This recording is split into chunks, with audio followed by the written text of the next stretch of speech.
I know. I was like so self-conscious getting ready today. I was like, first episode back after getting fat shamed about talking about how tall Morgan Wallen is, and I don't have something to cover my feet. No free feet.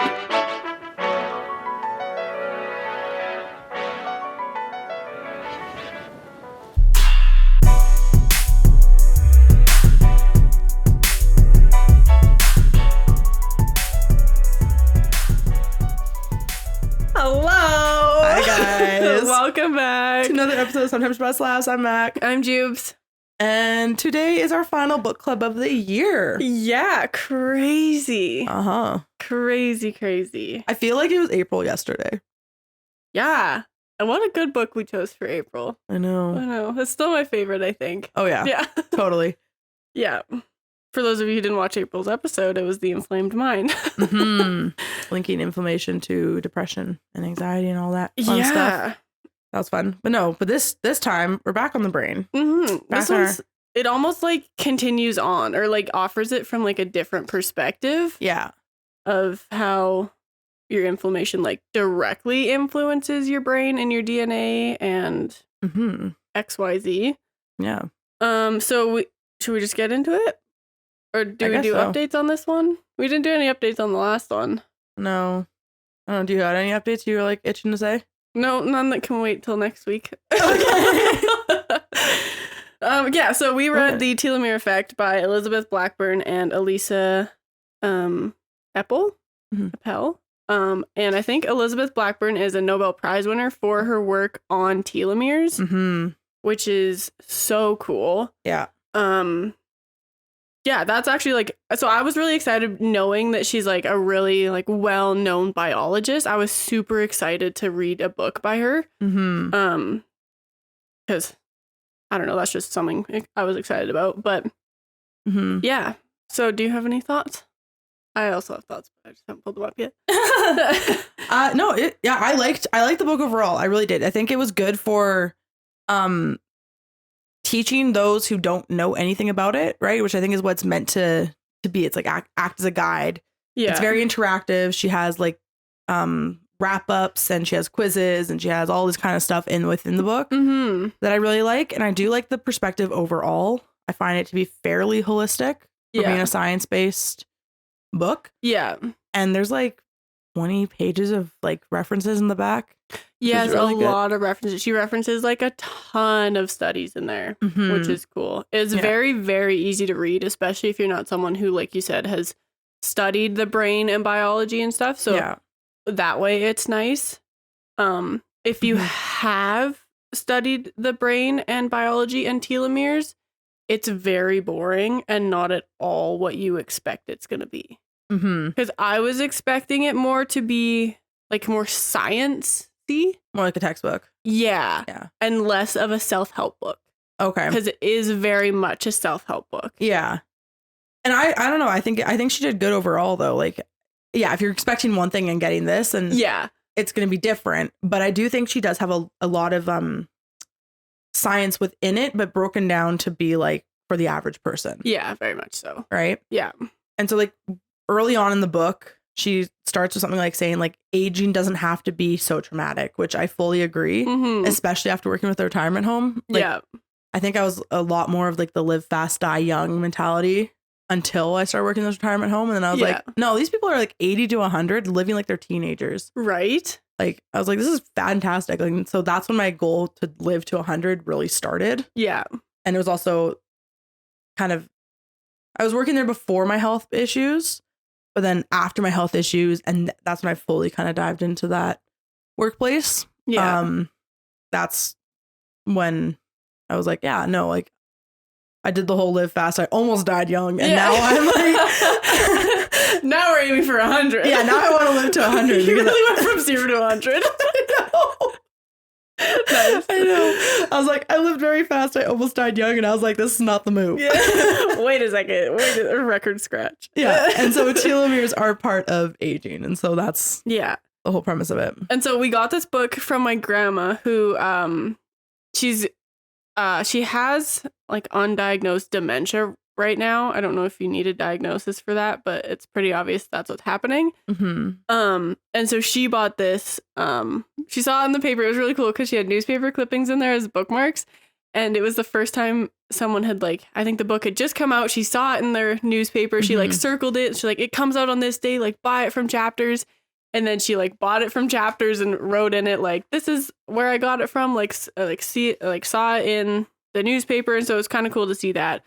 And I can definitely understand why she would have been drawn to it. Yeah. Because something that the author talks about really early on in the book is a difference between, or like having a disease span at the end of your life. So like you have your lifespan and like half of it's healthy and then the other half you kind of like, like, I don't know what the decline into more of a disease-ridden lifestyle. Yeah. And you can change when that happens by taking care of your telomeres in a sense. For those who are wondering, this book was written in 2017. Okay, that's what I thought. But I just wasn't sure. Yeah, and so with telomeres too, like in longevity medicine as a whole, you can typically get a good understanding on how long you'll live based off of the diseases in your life. Yeah. So it's said that most people who live to 100 don't notice any sort of disease symptoms until 85. Right. If you're like at 85 and that's when you start noticing some like declines in health, then you're likely going to make it to 100, but it's going to be less. But if you have disease before then, you're not likely going to live to 100. Yeah. And that's just based on stats and people who are centenarians and like, which is an interesting word. I fucking love that. There's centenarians and super centenarians. So super centenarians like over 100? 110. Oh my gosh. That's awesome. Okay. So, and there's like certain cultures in the world and they've done a bunch of studies on like how people live to 100. But tying it back to Elizabeth's book, a lot of those lifestyle factors that they have day to day, just based off of food and geography and lifestyle and whatnot, all promote the longevity of telomeres. Yeah, in a scientific form. Yeah, and so everything all the advice that's like within this book is just naturally embedded in these societies, and that's why they have such a high population of people 100 plus. Yeah. So, okay, so telomeres, for those of you who probably like might not know what they are, they're she describes them as like the caps on your shoelaces at the end of your they say non-coding, or it's the end of your chromosomes. That's right. And so like you think of the fancy little X, and then they're the caps on the end, and they're non-coding DNA segments. And people kind of found them and they're like, whoa, what the heck are these? Like, that's so weird. And then you can shorten them or lengthen them, which is something that I thought was really interesting. The caps on the shoelace is a really good image because like if you lose the cap on your shoelace, it frays and falls apart. Yeah. And that's kind of the premise of telomeres. They keep everything like together and healthy and keeps it all functioning. Yeah, that was the one thing that I learned in this book that I thought was really cool, was that you can lengthen your telomeres. Because normally with like self-help books and books like this, it's almost like fear mongering where they're like, oh, you've done XYZ, so you're never going to get any better kind of thing. But it was nice to know that like, oh, even if you have shortened your telomeres, there are things you can do and things you can implement to lengthen them so that you can kind of fluctuate with you instead of being like, well, shorten my telomere. They're shortened now. So yeah. I'll just peace out. Gonna die at 65 now. Yeah, literally. Yeah. So it was really nice for someone like me who's a hypochondriac to realize that like, oh, all hope is not lost. Yeah. If you have shortened your telomeres, there are things you can do to lengthen them. Yeah.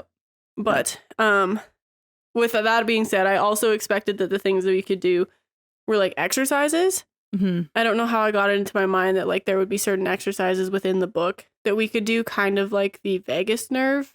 Well, she did offer some things like some breathwork meditation for sleep promotion, and she offered snacks for telomeres on a nutrition section. Yeah. It was all, it varied depending on the section. Even in the exercise, she talked about like what sort of form of exercise is best for telomere lengthening. And, right. Yeah. Yeah. I have a funny story. Okay. Before we like really get into this. Yeah. Is so a few weeks ago or like a week ago or something, I talked about watching The Midnight Club. Right. And in the Midnight Club, there was this like creepy old woman, ghost, whatever. Okay. Right? Old white woman. Yeah. And this is for a reason. Yeah. And so when she was like creepy, she actually like made me scream. Oh, okay. It was like scary enough that I don't really jump or scream at like horror shows and stuff. Yeah. But this one, like, she freaked me out and I yelped. It was hilarious. That's funny. And then my boyfriend, who is Caribbean, he looks at me and he's like, baby, I forgot you're white. And I was like, what do you mean you forgot I'm white? He's like, yeah, you're going to age like milk.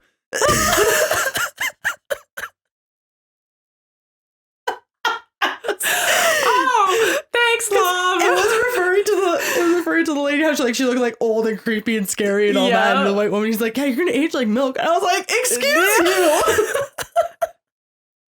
That's funny. And so this came up like in the telomere and whatnot. Yeah. About, like when it came to aging and the appearances and all that. And I was like, no, I think I look pretty good. Yeah. I think I look good for 25. What's that supposed to mean, love? I was like, you treat me. Thank you so much. It's just one of those things, like it just popped into my head, that story, when I was like reading the book, and I was like, yeah, that's cute. That's Fun monkey funny. fresh. Thank you. Oh my gosh. Yeah, so kind of going off of that, telomeres, I think we kind of already said this, but they do play effect in like how old you look. Yeah. It was kind of how she draws you into this book. Yeah. She's saying that those who look older, younger tend to have shorter telomeres over the lifespan. And I've always gotten told that I look older, but I don't know if it's like because of actually my face or because of my size. Yeah. Right? That's fair. Well, I've always been told that I've gotten younger. Like, it was my first or second year of university. So I was like feeling proud that I was an adult and like embracing my autonomy. Yeah. And someone mistook me for my 13-year-old sister. And I've never been shot down so fast. I was so mad. Oh my God. So, yeah. See, at 14, I was getting like 24. Well, yeah, when I was younger, I was like, oh my goodness, like you seem so much older than you are. Yeah. And I was like, thanks. And then as soon as I was like, as old as they thought I was, they're like, oh, you're not actually like 7? Oh, that's super weird. I'm like, no, like I have my driver's license. Yeah. No, I got hit on in the airport when I was 14. I was flying to meet my grandma. And this guy in his mid-20s started hitting on me in the airport, and he was talking like, oh yeah, you should come to like Niagara Falls with me and my buddies and all this kind of stuff and whatnot. And I had to stop him. I'm like, how old do you think I am? Yeah. And he's like, I don't know, like 20, 24, between there. And I was like, I'm 14. He turned around immediately. Yeah, good. Stop talking, turn around, did not look at me the rest of the time. That literally opens up a completely different can of worms. Yeah. Because at first I was like, oh yeah, just like being nice, chatting and whatever. And then when he started like inviting me to Niagara, I was like, no, thank you. 5 years away from that drinking age. Yeah. I'm also a minor.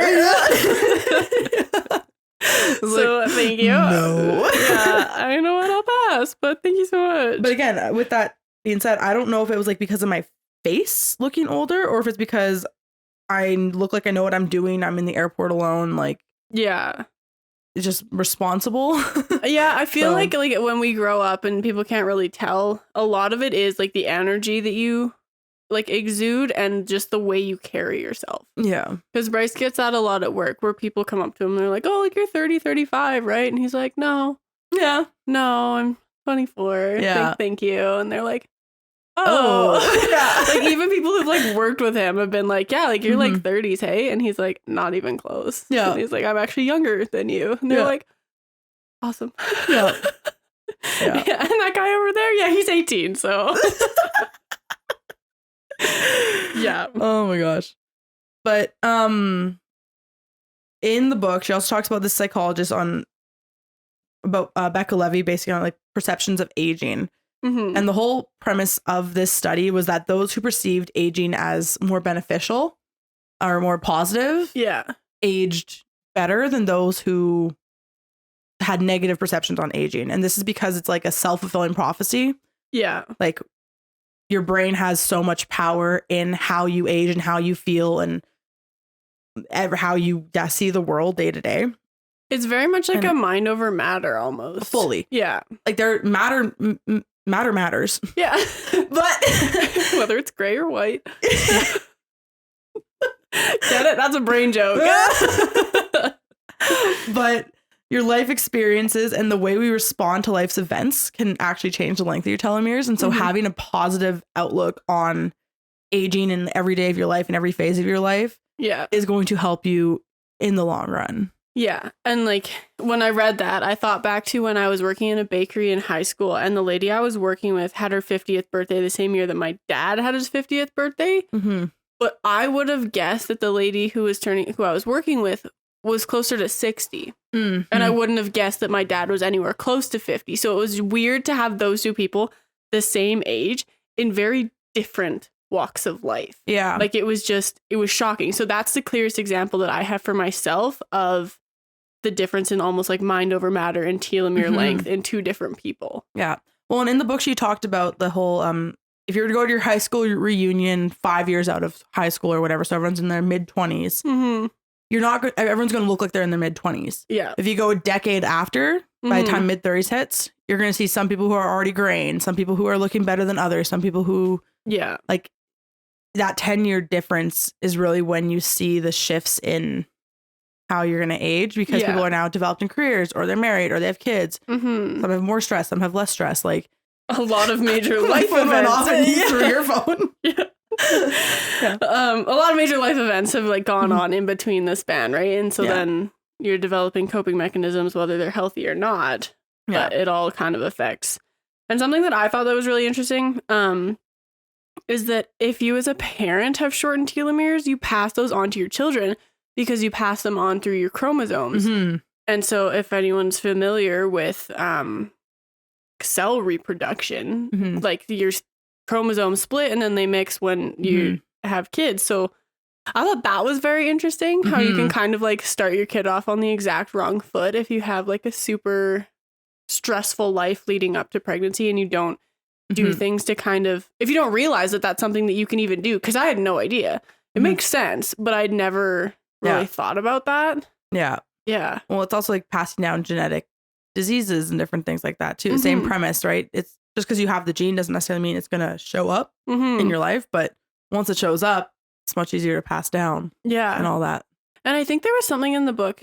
Do you remember if it was like women are more likely to pass, like if the father has shorter telomeres, it doesn't affect the child as much as if the mother has shorter telomeres? Because the child absorbs a lot of the mom stuff in utero. Okay. I just wanted to make sure that I actually did read that in that book and that wasn't something that I just made up. Yeah. At the end of the book, she touches more on like pregnancy and how different things throughout your pregnancy can affect your child's telomeres and health overall.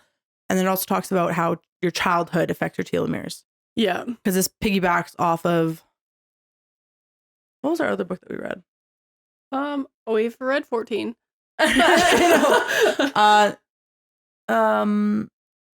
Oh shoot. Why am I blanking on it? Do you have something about what it was about? Stress response in childhood. I think that was the inflamed mind.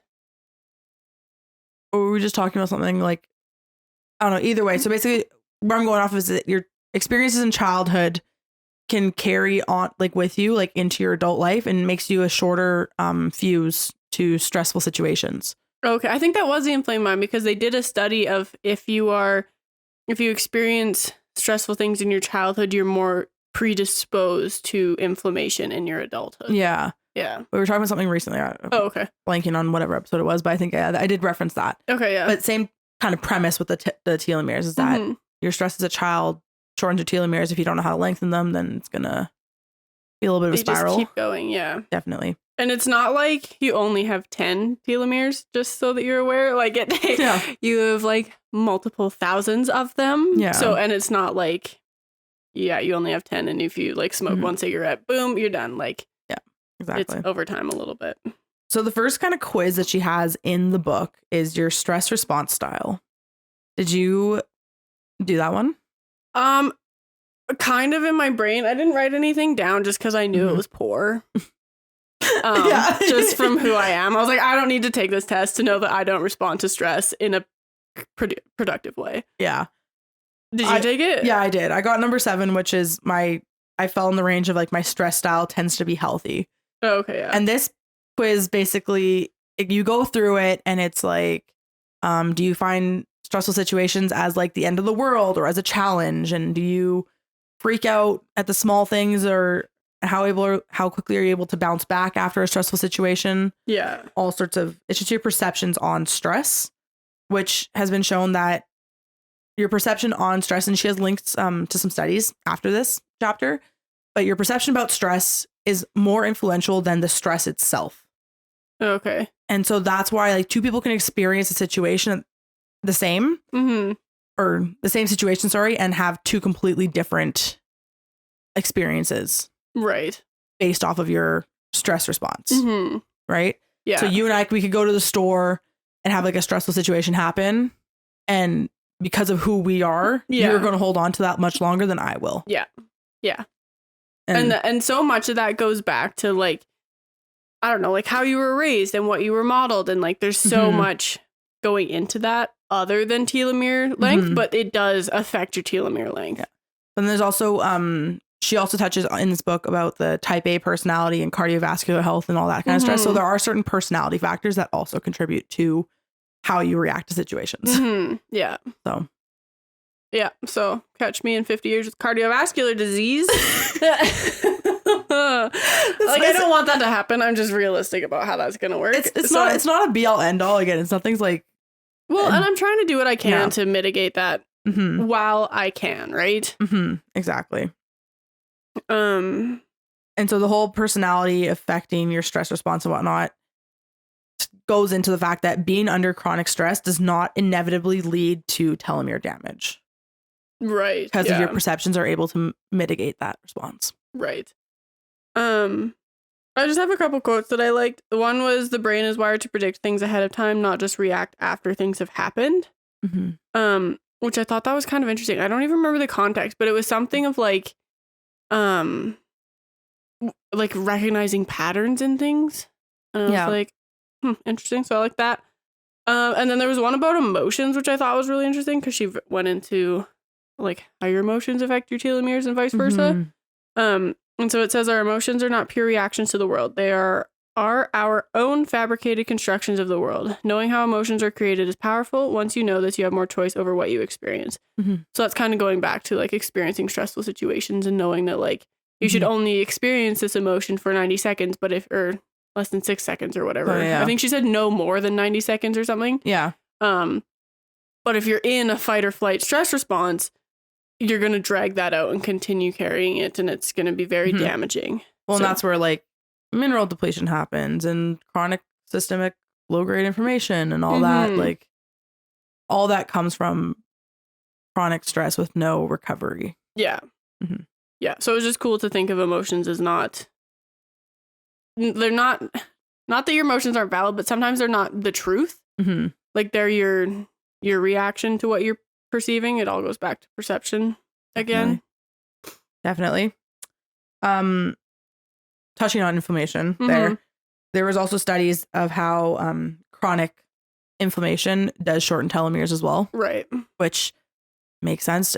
Chronic inflammation can lead to so much disease, which would be the shortening of telomeres, and then your cells aren't able to turn over properly, and it's just a chaos. Yeah, it was cool to have her link immune function, stress, like the whole gut brain connection again of like psychoneuroimmunology. Yeah, that's what it was. Yeah. Okay, yeah. I was like, I'm picking up what you're putting down. Yeah. I'm like, what did we do? But that wasn't a book. Yeah, her studies in here very much touch on the premises of psychoneuroimmunology. Right. Yeah. How your brain and perception affects your body.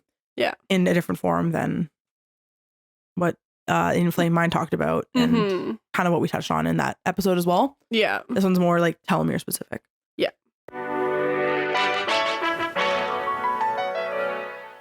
So big thank you to Blue Land for working with Sometimes Spotted Slaps. If you're passionate about the earth and a clean home, then these are the cleaning products for you. Blue Land is a company that sells eco-friendly cleaning products on a subscription basis. You can buy the welcome kit, which comes with dissolvable tablets of the products and reusable containers for each product. I got the Clean Sweet kit, which comes with a foaming hand soap, laundry detergent, powdered dish soap, dishwasher detergent, multi-surface cleaner and bottle, bathroom cleaner and bottle, and glass and mirror cleaner and bottle. And I love it so far. It has done exactly what I need it to do. So there are so many kits that you can get. And once you have what you need, then the tablets can be mailed out as needed. So you can just order the tablets and you don't have to get rid of the bottle as if what you do when you go to the grocery store now.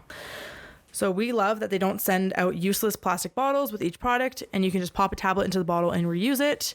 So if you are interested in incorporating Blue Lamp products into your everyday life, click the link in our description and or on our website. I have here ego threat stress. Okay. I didn't write down what page number though, so I'm trying to think of what it was, but I'm pretty sure it's something about that's the worst type of stress you can carry. Like if it threatens your ego? Yeah. Okay. I think. Is it like ego as in like perception of who you are, or ego as in like a grandiose feelings about yourself? It's your ego threat. So like who you are. Right. If it's like challenged and you're like, no, like you panic. I think that's when people tend to spiral the most. And that makes sense. Mm-hmm. Because it's your identity. It's what you're holding on your entire perception of self-worth onto. It's very difficult to have something or someone threaten your identity because that's who you think of, like who you think you are. Yeah. And so with that, like we have apparently an average of 65,000 thoughts a day. Jeez. Fascinating. Yeah. And so if these thoughts are threatening who you are as a person, you might end up becoming more pessimistic. Mm-hmm. And high pessimism has been equated to shorter telomeres as a whole. Right. And so all of these like factors, she then ties into the next quiz, which is like your personality or thinking styles quiz. And it's like your personality, who you are, how your personality traits affect your telomeres or projected telomere length. And so leading up to the quiz, she mentions how stronger feelings of life purpose are related to reduced risk of stroke and improved functioning of immune cells. Mm-hmm. It's because it's like all eudaimonic happiness. It sounds like demon, but no, it's eudaemonic happiness. Okay, interesting. And so that was tied to that style of happiness. It's just like having purpose, having reason why you're here and why you're doing what you're doing. Yeah. Helps you feel at ease and like keeps your ego like chill. And then if you do experience stresses related to that, you are better able to deal with them because you like that's okay. This is my purpose. Like this isn't a be all end all stress. Like this is exactly. Yeah. And then being a conscientious person is one of the most constant predictors of longevity. Interesting. Which is fascinating. I think it's just like being mindful, being aware, being being able to take like things in the moment rather than carry it with you. Yeah. And that's where the rumination piece, that's how it acts detrimental to your telomere health. Yeah. Exactly. Do you want to go into, because we both took the thinking styles quiz. Yeah. Should we compare results? Absolutely. Okay. So for the first one was for pessimism. Mm-hmm. I got 4, so I'm average in pessimism. I got 1. I'm low in pessimism. Good. Okay. For optimism, I got a 9, so I'm high in optimism. I got a 10. Nice. I'm high as well. Look at us go. Yeah. I got 10 and average in hostility. I got 7, so I'm low in hostility. Okay, nice. Mm-hmm. I didn't realize the first question was like, I often think that I know better than people I have to talk to or follow. And I didn't realize that was hostility. But like, not that I think that I know better than everyone, but I hadn't like hostile to me is like standoffish to someone else. And so to like having it phrased in that way didn't make me think of hostility immediately.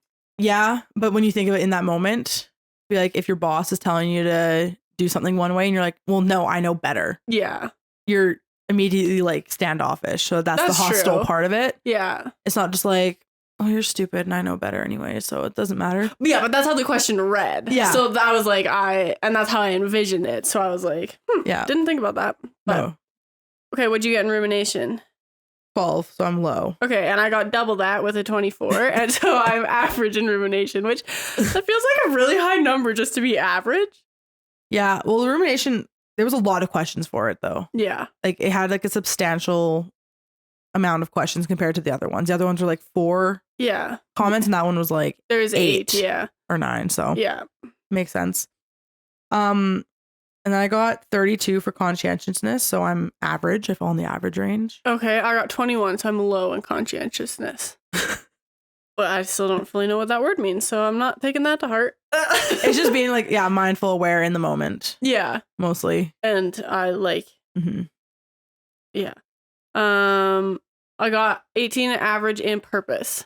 I got 24, so high in purpose. Nice. That's which sweet. Is, again, kind of as I expected, just based off of how I think. Yeah.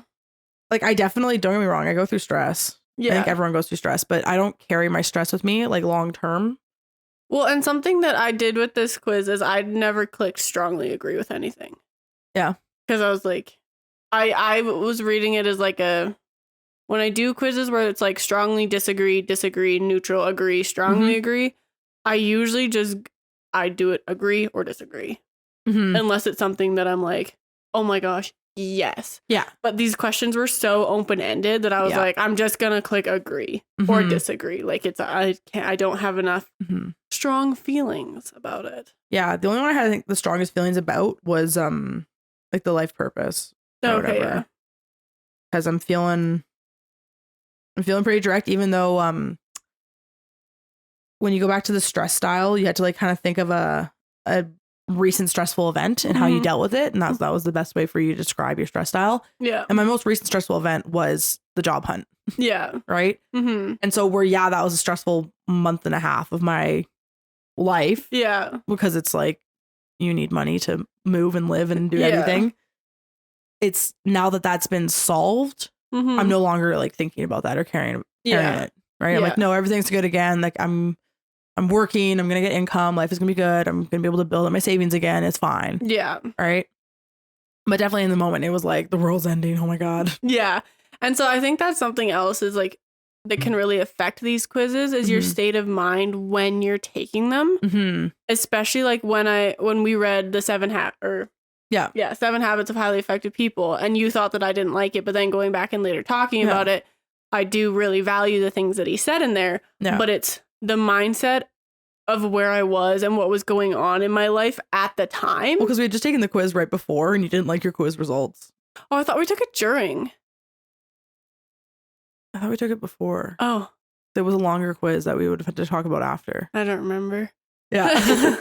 But yeah, right. So it's just little things that can affect how you view things. And so that's why quizzes like this, I'm not trying to like portray that I'm unhappy with my answers. I think my answers are very accurate. Yeah. But like I'm saying, if you get an answer that you don't like and you're like, well, why is it like this? It might just like be situational, right? Like that's an example of ego threat stress, right? Like the quiz from Stephen Covey telling you that you're not a very effective person and you think you are an effective person. Yeah. Is an ego threat stress because now it's like changing like who you think you are. Yeah. Right. And you're like, well, it's fine. No, I'm good. Like it. Yeah.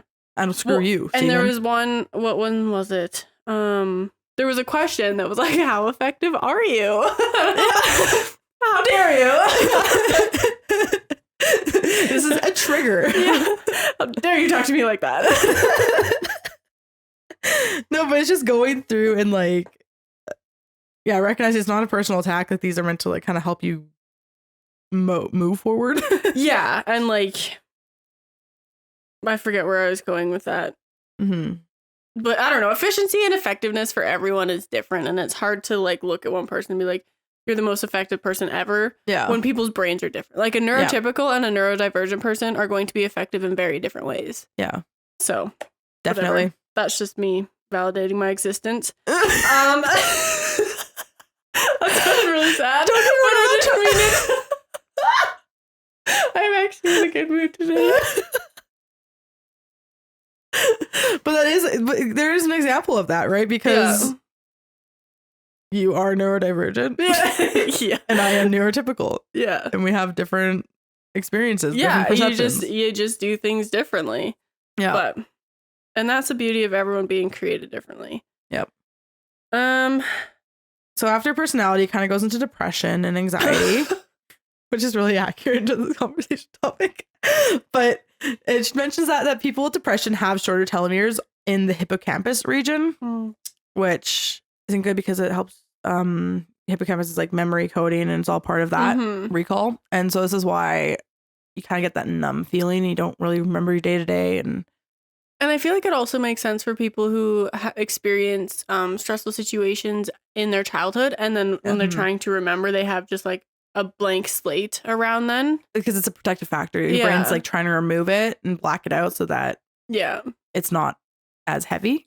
You don't have to deal with that as much. Because negative thoughts are like microtoxins, which is a quote that they said in the book, which I really like. Yeah. Because you won't notice it like tomorrow. Like you have microtoxins today, you're not going to see the effects tomorrow, but you're going to see the effects later on down the line. Yeah.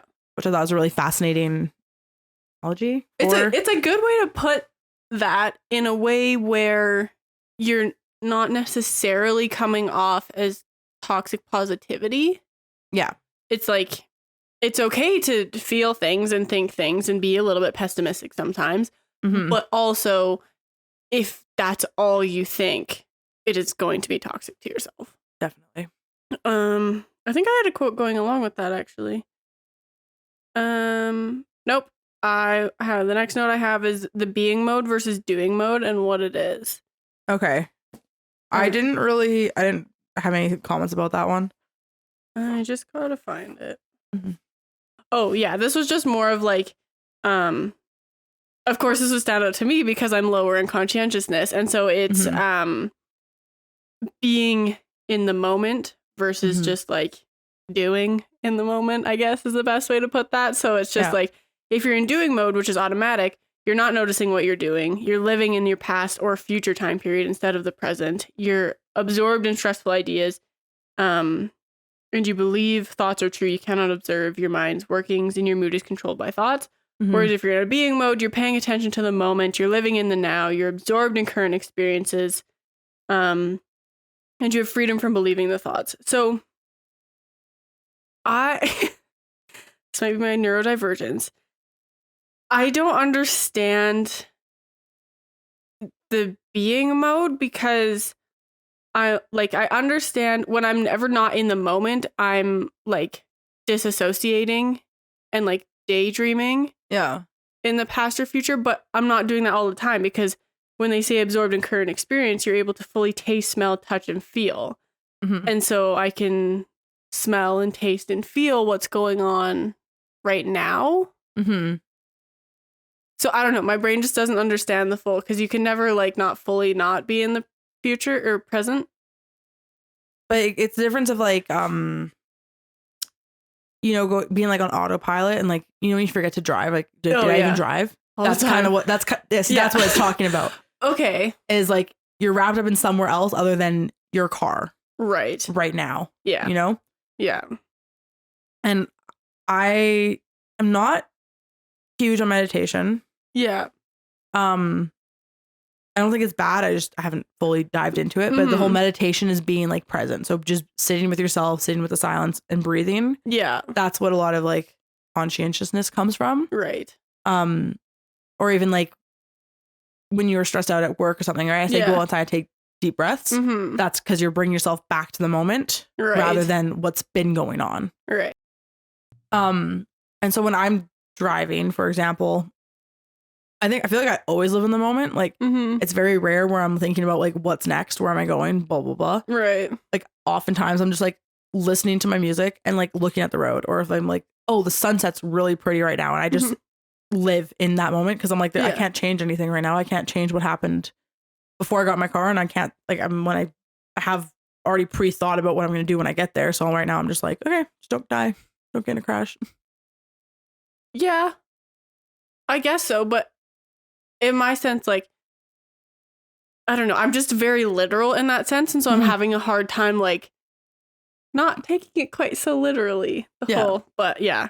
I don't know. I definitely dissociate more than I should. So I think it's just being aware, being in the moment, and rather than being like, oh, time got away from me. And, or that's a bad example because sometimes you can be in the moment so hard that time does get away from you. Yeah. Right. Yeah. And then it's like, it's because a lot of people think that's not living in the moment is because time got away from you. But like, I don't know. It's just, I struggle to fully understand not living in the moment, in the here and now. I guess compare your thoughts to when you're wrapped up in a book versus when you're doing errands. I guess.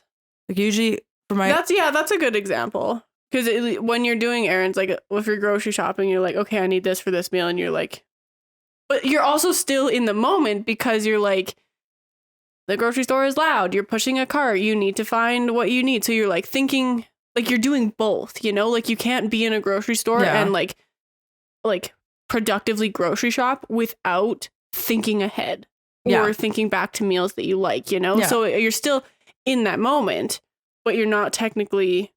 Like you're thinking about both, you know? Yeah. But do you feel attached to that moment or involved in that moment? Or are you kind of like, okay, check, move on? I don't know. Depend, right? I guess. Yeah. Whereas like having like an emotional attachment to your books. Yeah.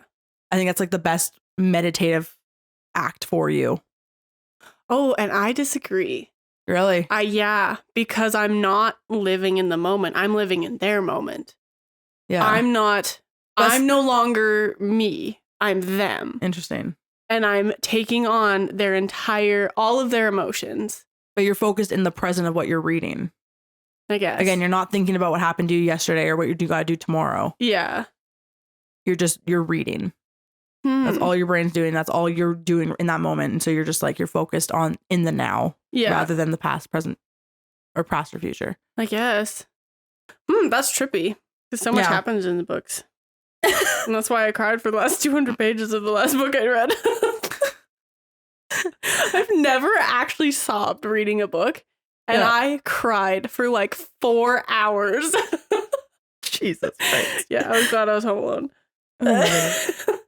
Good. It was a good cry. Yeah. And so then the final like major quiz in this book is like your telomere trajectory. Which... Let me find all the questions. I didn't write them down. Before we go into that, while you're finding that, something that I thought was very interesting was she talked about weight loss and its link to telomeres. Do you have anything on that? Not really. No. Okay. I just thought it was very interesting that it was like weight loss doesn't necessarily, or like your weight doesn't affect your telomeres. Which I thought was interesting. And she was like, yo-yo dieting does. Yeah. And so the best way to like, And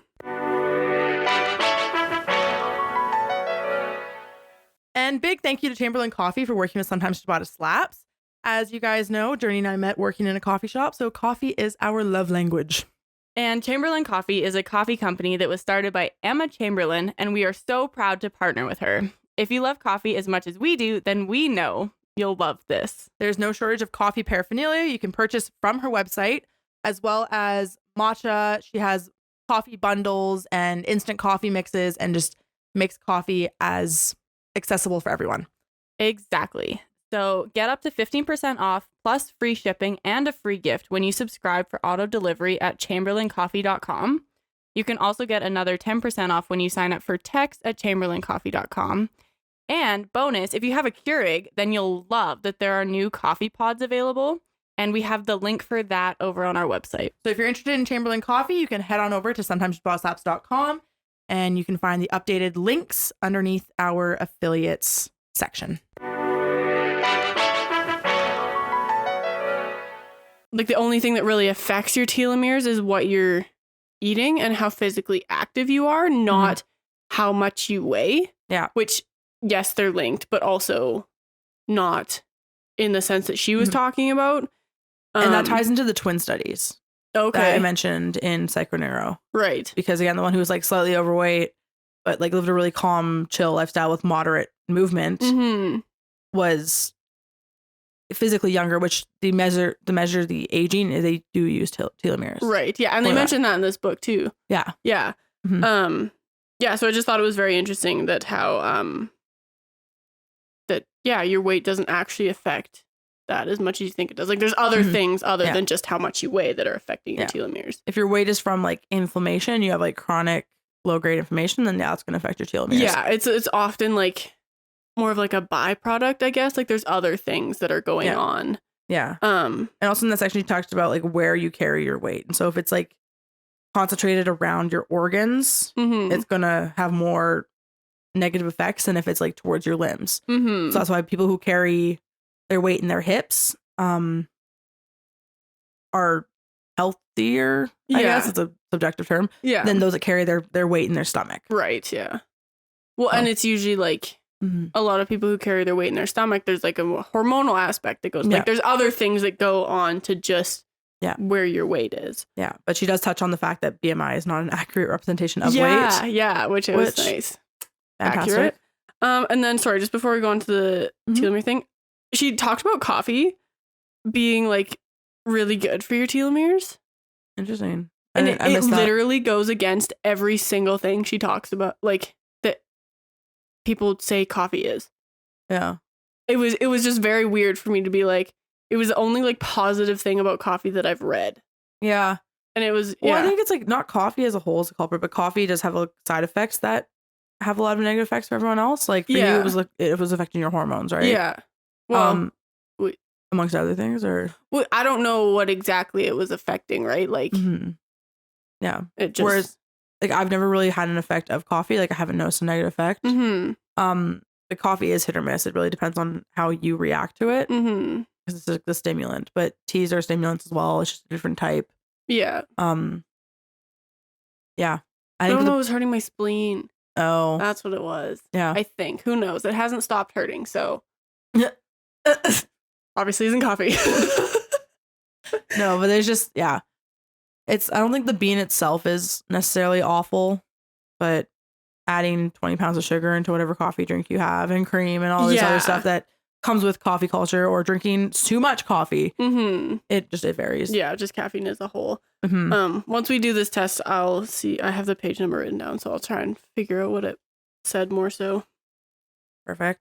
So yeah, the final quiz was your projected telomere health or whatnot. And so the first section was about stress exposure.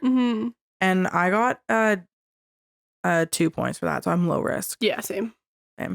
So stress exposure is just like, are you experiencing severe job stress and burnout? Are you a caregiver of someone who's ill? Do you live in a dangerous neighborhood? Like these type of questions. Yeah, and they were like yes or no, but the yes was usually like very extreme. Yeah, that's what you have to know. The next thing is like mood disorders. Like, are you diagnosed with anything? I'm not diagnosed. And see, that's the thing where like technically no. Yeah, but you could also yes. Yeah. The third section is like your social support. Do you have someone to talk to? Do you feel supported by your group and whatnot? I got average for that one. I got whatever one is. Average. Okay. Yeah. Well. And then it touches on like physical activity. So I have. Well, I got 2 points, so I'm like in the low risk range. Oh, okay, yeah. For that.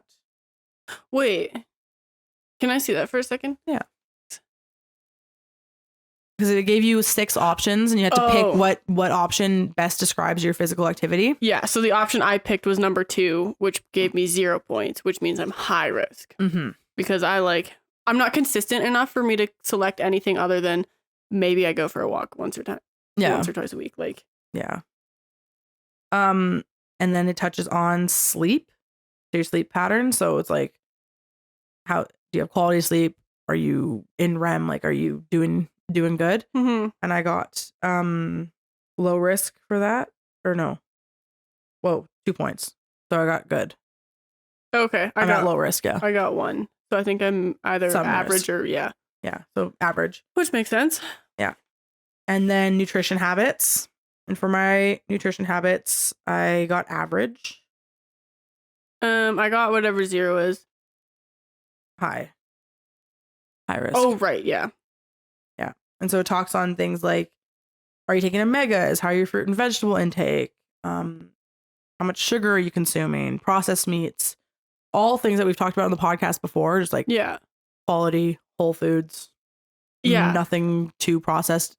It's better. And she kind of follows up with that. That's such a situational one because lately, no, my fruit and vegetable intake hasn't been great. But like over the span of my life, it's been good. But in the last week or so, it's been bad. So that's what I'm basing it off of. Yeah. Not to try to validate my answer again, but like, just saying. Yeah. And see, I take that too. Like I have moments like where I fall, of course, right? And that's why I got average. Because even though, yes, I study nutrition and yes, I live a relatively healthy life, I go for fast food because I've got no time. And, things like that. But I try to do like healthier fast food options. As best as I can. And then the final one that she talks about is like your environmental chemical exposure. And so I got low risk for this one as well. Yeah, same. But I guess I could be average, or no, it's like either.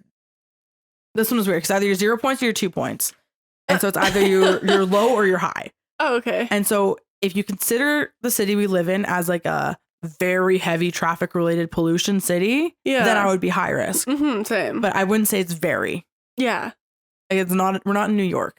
We're not in Toronto. And it's like, it is a huge city. Yeah. In terms of like Canada. Yeah. But like it's small in scale of like we're not in Hong Kong, we're not in New York, we only have like 1.6 million, not like 10.6 million, right? Like exactly. So I said it was not because I wouldn't say it's you don't see smog to insane amounts in the city. Yeah. Like there are smog days, but overall I wouldn't say it's like very bad. Right. It's never like you can't see it surrounding the city. Yeah. Okay, so the coffee thing. Meta-analyses show coffee reduces the risk of cognitive decline, liver disease, and melanoma, which is interesting. And there's only one trial that's been done on coffee and telomere length, but the outcome was positive, I guess. So like take that how you mean. But what else did this say? Yeah, the people who, in a sample of over 4,000 women, those who drank caffeinated coffee were likely to have longer telomeres, which is almost the exact opposite to like everything else. Yeah. But yeah, I think it depends on the person. Like, again, I'm someone who's not affected heavily by coffee. So yeah, I can see why in general it's good. But it also depends on how you're drinking your coffee. Like, I tend to just do like an oat latte. Yeah, but even then, I feel like they're not necessarily like, because we learned in the why we sleep. Yeah, the effects of caffeine on your body and how that's not good and that affects sleep. And so to me, it feels like you should have lower, like shorter telomeres due to the effects of like the caffeine and everything else that goes along with coffee. Yeah. But yeah, I don't know. I don't know. There's only one study done, so yeah. Take that with a grain of salt. Yep. And then finally, kind of like to wrap up like the key points of this book, because we've touched on like mom and baby and childhood, how your outside affects your internal, yada, yada, yada. When she touched on exercise and telomeres, HIIT and moderate aerobic exercises 3 times a week for 45 minutes increased telomeres. Resistance training had no significant effect on telomerase activity, but weight training promotes osteoblasts, which osteoblasts have effect promotion for telomere as well. So weightlifting is beneficial, but not to the extent for telomerase specifically as HIIT and moderate cardio. Yeah, it's basically like balance cardio and weight training is more or less what that. I think that's why I disregarded that, because it felt very like, well, if your cardio is good, then your telomeres are going to be good. Yeah. Kind of thing. But over exercising is no bueno, because it promotes oxidative stress at that point. Yeah. If your body can't recover, then you're doing more damage than positives. Yeah, exactly. Rest days are important. Yeah. Getting 7 hours of sleep is associated with longer telomeres. Yeah, I thought that was interesting because she did quote Matthew Walker, who wrote Why We Sleep. Yeah. But she was like, you only need more than 7. And Matthew was like, get 8. Like, because Matthew was get 8 though, because 8 hours of bedtime. Oh, okay. Because people have like the falling asleep yeah, kind of moments. Yeah. Like you take longer to fall asleep once you're in bed. I thought it was 8 hours of sleep is what he was saying. Like no more than 9, but no less than 8, really. Or no less than 7, I guess. No less than 7, yeah. So he was kind of like a 7 to 9 range is where you want to be. but 8 is preferred. But he did account for time of like being in bed and not actually being in REM. Okay. I think he wanted like 8 hours of like REM. Right. The REM cycle. 7 hours of REM or something like that. Yeah.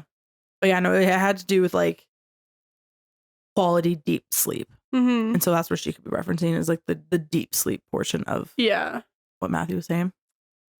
And then eating and drinking low sugar and low glycemic foods and drinks will boost your inner metabolic health, which matters more than weight. Like I said, because BMI isn't an accurate depiction of health. Mm-hmm. And like I said, we said earlier, you need to be more concerned with where your fat is stored on your body rather than having some fat. Yeah. Because having some on your extremities impacts your body less than having it around your organs. Yeah.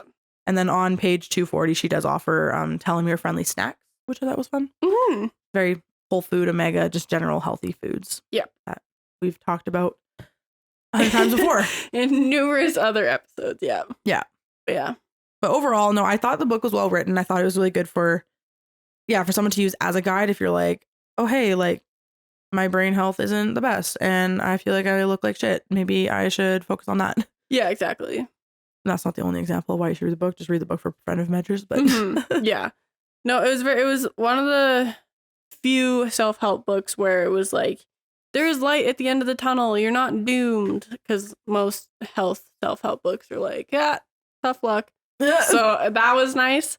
I would give this a 3 because I liked it, but I didn't love it. I think I went in expecting something else, but yeah, I would say 4. Okay. If we were doing halves, I would do 4.5, just because I think it is good for someone to reference. Yeah. I think it has the scientific articles. It's like science backed. It's easy to read. It's straightforward. It's not fluffy. Yeah. Like I didn't think there was anything extra in there. Like, like some of the other books that we've read, like the vagus nerve one was fluffy. Like it could have been shortened by like half. Yeah. This one I found like each chapter to be accurate and helpful. And then even like the exercises, like you don't really have to read them, but if you're like interested in the exercises, you could dive more into them. Yeah. I skipped a lot of the renewal labs and things because it's basically just going into further detail about what she talked about in the chapter. And I was like, I understood that next. Exactly. So I did the same thing. Yeah. But for someone who wanted more information, I like that they're there. Mm-hmm. And that way she's not bogging down the whole chapter with nonsense. Yeah. So. Nope. That makes sense. Yeah. It was good. So I guess that wraps up for today. Yeah. Go to patreon.com/sometimes Ciabatta slaps to sign up for our Patreon. It is $2 a month and you get all of our episodes ad free. And we'll start putting some fun videos on there. So, yep. And then as for us, I'm Mak Joy. I'm Mak Jubes. We are Sometimes Ciabatta Slaps on all social media platforms. You can find our website, sometimesciabattaslaps.com, which has the links to our audio and video episodes. It has our book club reviews. It has our affiliate links. It has our merch links, all sorts of stuff. If you're looking for anything basically related to us, you can find it on the website. Yep. And then, Instagram, TikTok, all scattered social media stuff. If you want to follow us on there, you can check in what's going on in our life day to day. And we hope you had a very Merry Christmas if you celebrate, and Happy Holidays if you celebrate nothing, I guess, or holidays. And Happy Hanukkah, I think, is around the same time. Yeah. Hope you guys enjoy the holiday season. Yeah. And Happy New Year. Is this the last one of the month? This is December 26th. Wow. I know. Crazy. Yeah, that's crazy. And that's it on 2023. Yeah. We'll see you guys next year. Ta-ta for now. Bye. Bye.